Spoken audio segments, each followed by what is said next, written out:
Welcome to NFL Week 10 edition of Benny versus the Penny, the Thursday night appetizer, a little tea cookie where you can get a taste of what we do on the big show. Here's your host, big bloviating Ben Maller. Yeah, and this is going to set a record for downloads, Tom, on Benny versus the Penny, the new voyage, the new experience here on YouTube.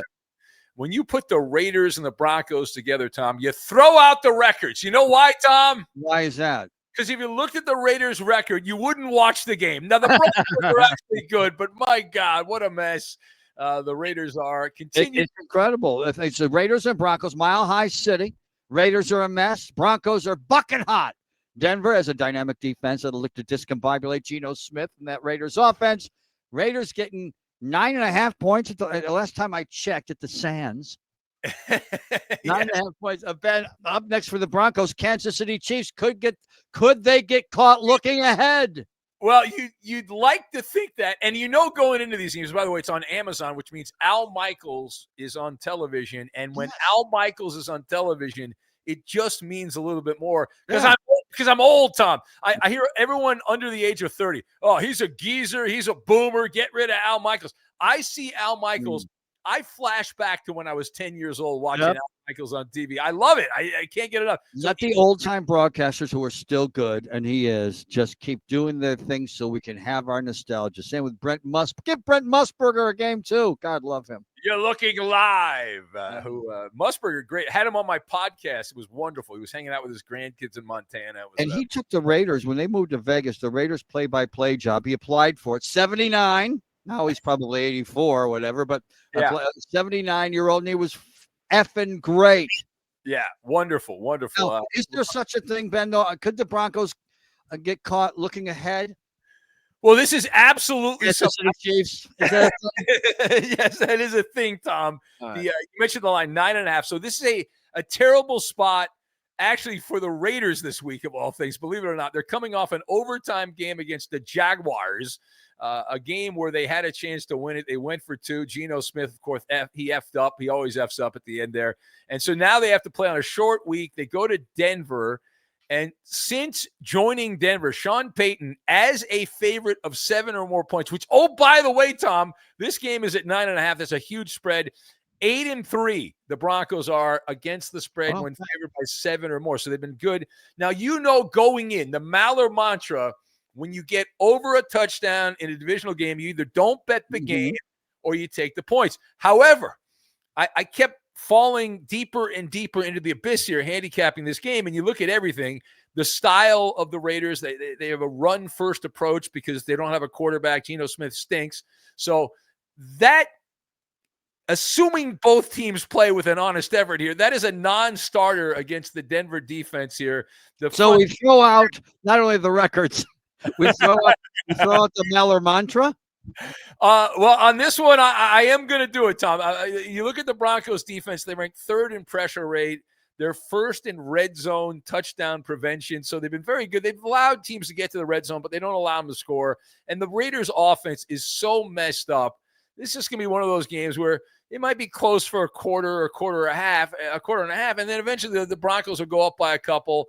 And then they'll just keep stacking points. Sean Payton's offense, they've done a really good job here. Bo Nix is not the greatest quarterback in the world, but they've adjusted their offense with quick throws, and they've adjusted to neutralize pressure. And short week Thursday games, historically, the home team has a tremendous advantage, especially if you have a good defense, you have some depth on defense, which if you're 5,280 feet in the air. Yeah, well, that's another Mile High Stadium. Although that's one of the pet peeves I've ranted about, Tom, because every time a Denver sports team plays at home, some Joe Blow broadcaster says, well, it's so difficult to go to Denver and win. And you'd think the Broncos, the Nuggets, and the Rockies would win championships every year, and the Avalanche, they don't, Tom. They don't. So somehow people go to the Mile High City and are able to win. That said, I looked up the numbers because I'm a loser. Well, I did it for the show. I did it for you, the people, on Benny versus the Penny. And if you look at the numbers historically, gambling-wise, there is an edge that the Broncos have. In fact, they estimate the opponents of the Broncos. In fact, I'll just go by this season. The opponents of the Broncos scored 2.3 points less per game in the altitude than their normal averages. So it's about a field goal difference. They're about a field goal worse on offense. Now, how much of that is the Broncos defense, though? How much of that is the Broncos defense? I just said that. Anyway, the sharp money is on the Broncos. The line actually opened up at 7.5. The Vegas offensive line sucks. They're not going to be able to handle as the game goes on. At some point, the Broncos are just going to screw up Geno Smith. What does Geno Smith do when he gets pressure, Tom? He tends to tighten up a little bit.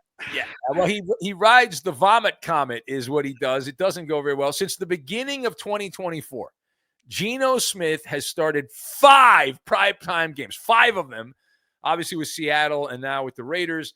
His team is 0-5 against the spread. He's not exactly Mr. Primetime, Geno Smith. No other quarterback in that span is even 0-3 against the spread or worse in prime time. So that's what has happened, as Dick Stockton taught us, Tom. That doesn't tell you what's going to happen. Now, a big factor here is negative plays. So I crunched the numbers on this. I did some Maller math. Okay. Now, negative plays are interceptions, incompletions, sacks, and fumbles. So those are the 4 things: interceptions, incompletions, sacks, and fumbles. And if you go side by side, Geno Smith is averaging 17.8 negative plays per game. That's a lot. That's a lot. Now, Bo Nix is averaging 13.2 per game. So there's a difference there of almost 5 negative plays where the Broncos are going to have an advantage +5 if they just both quarterbacks meet what they have done. So anyway, that's a long way of saying, Tom, I am going to go against, I will likely regret this, but I am going to go against the Maller mantra. The Maller mantra. Okay. This game should be something along the line of Broncos 34, Raiders 13. And I'm going with the Mile High Club. What about the penny? Okay. Round and round in the air it goes. Landing on tails. Penny taking the Raiders and the points with the Maller mantra. Big Ben, Nancy negative, Debbie Downer taking the Denver Broncos, giving away all those points in the division. Yes, a divisional game, Tom. And let me point out also now that if the Broncos win this game, we're going to have a full edition of Benny versus the Penny tomorrow. And if the Broncos lose this game, we'll still have a full edition of Benny versus the Penny. Either way, and I like that yet again you're honoring the Cowboys Stadium, Tom. For a brief moment, we saw the sunlight coming in there. So this is what it's like. It's like Tom's broadcasting from the 50-yard line in Jerry's world there in Arlington, Texas. So look at that. You got to factor that in. That's a degree of difficulty on Benny versus the Penny. It is. It is a Week 10 edition of Benny versus the Penny. Every game against the spread with Big Bloviating Ben and Tomm Looney, that's me referring myself in the third person, will be coming up straight ahead. Keep your eye on the YouTube.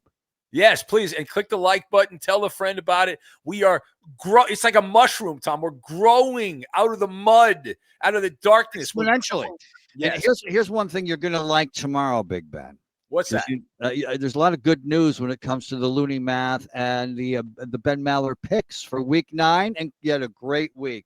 A great week. Oh, really? Is that okay? We look forward to finding out. I know sometimes when it comes to the Maller math and the Looney math, you look away on Sunday afternoon, but you don't have to this week. Well, but the rule, and you taught me this. I used to listen to you on the radio when I was a child, and you said, listen, when something good happens, you kind of lean into it. When something bad happens, you don't look back. So there you go. I don't look back. When it's a bad week and when I have a good week, I want to focus in on it. And just like I want you to focus in, you watching on Benny versus the Penny. And we thank you. You're my favorite person for watching this. It means a lot. Thank you for watching Benny versus the Penny. Watch it all the time. It only makes sense.